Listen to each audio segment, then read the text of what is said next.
My name is Gareth Phillips. I'm the Head of Engineering for Total Rail Solutions. A number of years ago we had a rail colleague that he was setting out a work site, and we lost communications with him. So we dispatched some people up to his location, and sadly he was found dead in the forefoot. So it gave us a bit of an inkling that how can we help. So with that thought in process, now defibrillators are more mobile. We've decided to take the initiative and start installing mobile defibrillators in our road rail vehicles. So if an emergency occurs where you feel the need for a defibrillator, it's pretty self-explanatory. Comes in a nice little self-contained bag. Open up the product. There's two sides to the bag. So we have the main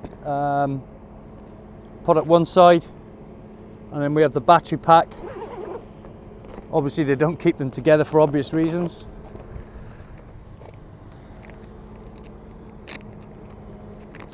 And again, nobody needs to be an expert. All the instructions, all the manuals, there's pictures, etc. To make to make it work a lot easier. Now, when somebody's actually dealing in real life with this, there's a lot of adrenaline flowing. There's a lot of out of my comfort zone, and that's why these things are so simple, because we just follow the pictures, and it says insert, press the green button, and the machine will beep. Adult patient, call for medical assistance.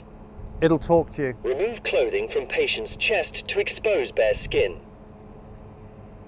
So again, you follow the Pull green tab to remove pads. Follow the instructions. So in here, and I'm not actually going to do it, but in here are the pads you need, liner. And it tells you exactly where to position them on the body. So we have 10 units at the moment, which we will be deploying with our machines within the next couple of weeks.